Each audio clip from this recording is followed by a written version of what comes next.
Hi, ഇന്ന് നമ്മുടെ വിൻസറിൻ്റെ ലോഞ്ചിൻ്റെ കൂടെ നമ്മുടെ ഏറ്റവും പ്രിയപ്പെട്ട മീനാക്ഷി നമ്മുടെ കൂടെയുണ്ട്. മീനാക്ഷി എന്ന് പറഞ്ഞു കഴിഞ്ഞാൽ EVM കോസ്റ്റ് ലൈനിനെ സംബന്ധിച്ച് പറയുകയാണെന്നുണ്ടെങ്കിൽ ഒരു കസ്റ്റമർ കൂടിയാണ്. നമ്മുടെ MGയുടെ ഹെക്ടറിൻ്റെ കസ്റ്റമർ കൂടിയാണ്. ഞങ്ങളുടെ കൊമറ്റ് അതുപോലെ തന്നെ ഇതേ ഇപ്പോൾ വിൻസറിന് ലോഞ്ച് ചെയ്യാനും മീനാക്ഷിയാണ് വന്നിട്ടുള്ളത്. എങ്ങനെയുണ്ട് MG ഫാമിലി, എങ്ങനെയുണ്ട് MGയുടെ വിൻസർ? ആക്ച്വലി MG വിൻസർ ഞാൻ ഇപ്പോഴാണ് കണ്ടത്. പക്ഷേ MG വിൻസറിനെ കുറിച്ച് പറയുന്നതിന് മുമ്പേ ഞാൻ എക്സ്പീരിയൻസ് ചെയ്ത വണ്ടീനെ കുറിച്ച് പറയുന്നതായിരിക്കും കുറച്ചുകൂടെ ബെറ്റർ. MG ഹെക്ടറാണ്. ഞാൻ ലാസ്റ്റ് ഇയർ ഏപ്രിലാണ് ഞാൻ വണ്ടി എടുത്തിട്ടുണ്ടായിരുന്നത്.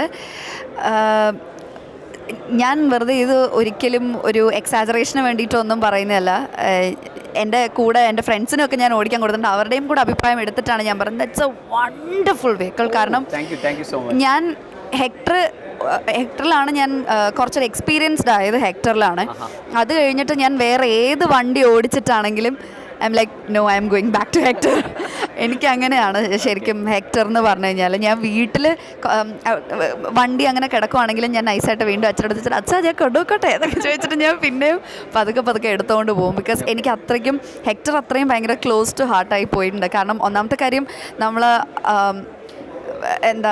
പഠിച്ച ഒരു വണ്ടി എന്നൊക്കെ കൂടെ പറയുമ്പോൾ നമുക്ക് അതിനോടൊരു അറ്റാച്ച്മെൻറ്റ് സ്പെഷ്യലാണ്. പിന്നെ ഭയങ്കര സ്മൂത്താണ്. ഞാൻ ലോങ് ഡ്രൈവ് പോയ സമയത്തൊക്കെ നമ്മൾ അറിയുന്നേ ഇല്ല, അവിടെ ആ ഒരു ക്ഷീണം നമുക്ക് ഒട്ടും ഫീൽ ചെയ്യില്ല എന്നുള്ളത്. മലപ്പുറം ആ ഒരു വലിയൊരു ജേണി അല്ലേ? അതെ, ഞാൻ ഇവിടുന്ന് ട്രിവാൻഡ്രം പോയിട്ടുണ്ട്. പക്ഷേ ട്രിവാൻഡ്രം ഒക്കെ പോകുമ്പോഴും നമുക്ക് ആ ക്ഷീണം ഒട്ടും അറിയുന്നില്ല.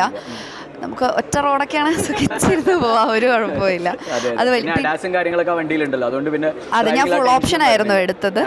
അപ്പോൾ എനിക്ക് അങ്ങനെ ഒരു ടെൻഷനോ അങ്ങനത്തെ ഒരു കാര്യങ്ങളും ഇല്ല. പിന്നെ വണ്ടി വരുമ്പോൾ തന്നെ നമുക്ക് ഞാനൊരു ബ്ലാക്ക് ഹെക്ടർ എടുത്തിരിക്കുന്നത്. ഇറ്റ് ലുക്സ് റോയൽ, ഭയങ്കര ഇതാണ്. ആൻഡ് ഞാൻ ഈ പറഞ്ഞ പോലെ എൻ്റെ ഫ്രണ്ട്സിനൊക്കെ ഓടിക്കാൻ കൊടുത്തപ്പോഴും എല്ലാവർക്കും ഭയങ്കര, കാരണം ആർക്കും അറിയില്ലായിരുന്നു MG ഇത്ര അടിപൊളിയായിരുന്നു എന്നുള്ളതാണ് ചോദിച്ചത്. ആർക്കും അറിയില്ലായിരുന്നു. ഞാൻ ഓടിക്കാൻ കൊടുത്തപ്പോൾ എല്ലാവർക്കും ഒരുപാട് ഇഷ്ടമായി. ആൻഡ് ഇപ്പം ഞാൻ വിൻസർ ട്രൈ ചെയ്തപ്പോൾ ഞാൻ ഓടിച്ചു നോക്കിയില്ല, പക്ഷേ ഉള്ളിൽ ട്രൈ ചെയ്തപ്പോൾ ഐ ഫെൽറ്റ് ഇറ്റ്സ് ക്വൈറ്റ് ഓപ്പുലൻറ്റ്. കാരണം ഇത്രയും പൈസയ്ക്ക് എനിക്ക് തോന്നുന്നു ബാറ്ററി അടക്കം വരുന്നത് 14 lakhs എന്തോ ആണല്ലോ. അതെ, അതിനകത്ത് ഫീച്ചേഴ്സ് എടുത്ത് നോക്കുകയാണെന്നുണ്ടെങ്കിൽ വളരെയധികം ഫീച്ചേഴ്സ് ലൈക്ക് 15.8 ഇഞ്ചിൻ്റെ ടച്ച് സ്ക്രീന്, 135-degree റിക്ലൈനബിൾ ആയിട്ടുള്ള റിയർ സീറ്റ്, നിങ്ങൾക്കൊക്കെ വളരെയധികം യൂസ്ഫുൾ ആയിരിക്കും ചെയ്യാൻ പറ്റും. പിന്നെ എനിക്ക് തോന്നുന്നു 14 lakhs ഇത്രയും ഒരു ലക്ഷൂറിയസ് ആയിട്ട് ഇത്രയും ഓപ്പുലൻ്റ് ആയിട്ട് ഒരു സാധനം കിട്ടുക എന്ന് പറഞ്ഞു കഴിഞ്ഞാൽ ചെറിയ കാര്യമല്ല. ആൻഡ് മറ്റേ നമ്മുടെ റൂഫും ഒക്കെ എല്ലാം നല്ല ഗംഭീരമായിട്ടുണ്ട്. എനിക്ക് ഒരുപാട് ഇഷ്ടപ്പെട്ടു. ഇന്റീരിയർ ഒക്കെ നല്ല രസമാണ്. പിന്നെ ആദ്യമായിട്ടല്ലേ MG ഒരു CUV ലോഞ്ച് ചെയ്യുന്നത്. മാർക്കറ്റിൽ തന്നെ ആദ്യമായിട്ടാണ് ഈ ഒരു CUV വിത്ത് ഈ ഒരു ബാസ് എന്ന് പറഞ്ഞിട്ടുള്ള ഒരു മെത്തേഡോട് കൂടി നമുക്ക് പർച്ചേസ് ചെയ്യാൻ പറ്റുന്ന ഒരു ഓപ്ഷനും കൊണ്ടുവന്നു. പിന്നെ അത് മാത്രമല്ല, ഞാനിപ്പോൾ ഇവിടെ നമ്മുടെ പ്രസന്റേഷൻ ഇട്ടപ്പോഴാണ് കാണുന്നത് ഒത്തിരി ഇപ്പോൾ ടെസ്ല അല്ലെങ്കിൽ ഇപ്പോൾ വേറെ ഒത്തിരി BM ഒക്കെ ഓഡിയോ ഒക്കെ കൊടുക്കുന്ന പോലത്തെ കുറേ ഫീച്ചേഴ്സ് ഇത്രയും 14 രൂപയ്ക്ക് കൊടുക്കാൻ പറ്റാന്ന് പറഞ്ഞു കഴിഞ്ഞാൽ that's not a small thing. ഇനി പേഴ്സണൽ ആയിട്ടൊരു കാര്യം, ഇപ്പം നമ്മുടെ EVMന്റെ ഓൾറെഡി കസ്റ്റമറാണ് അല്ലേ, MGയുടെ കസ്റ്റമറാണ്. എങ്ങനെയുണ്ട് EVMന്റെ സർവീസ്?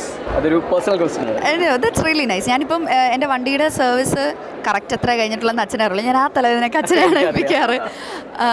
പക്ഷേ ഈ പറഞ്ഞതുപോലെ എന്തുണ്ടെങ്കിലും സഡൻ ആയിട്ടുള്ള ഒരു എന്താ പറയുക സൊല്യൂഷൻ എല്ലാത്തിനും കിട്ടുന്നുണ്ടെന്നുള്ളത് നല്ലൊരു കാര്യമാണ്. വണ്ടിക്ക് പിന്നെ ഇതുവരെ ടച്ച് വുഡ് ഒന്നും വന്നിട്ടില്ല.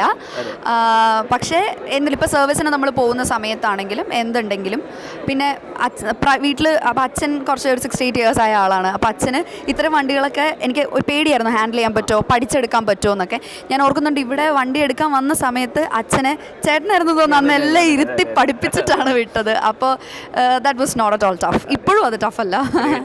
അപ്പോൾ എന്തായാലും താങ്ക് യു സോ മച്ച്. അടുത്തൊരു പ്രോഡക്റ്റ് ഇനി ഉടൻ തന്നെ വരുന്നുണ്ട്. എവറി 6 months MG ഒരു പ്രോഡക്റ്റ് ലോഞ്ച് ചെയ്യുന്നുണ്ട്. വീണ്ടും നമ്മൾ പ്രതീക്ഷിക്കുന്നുണ്ട്. And thank you so much. Thank you so much.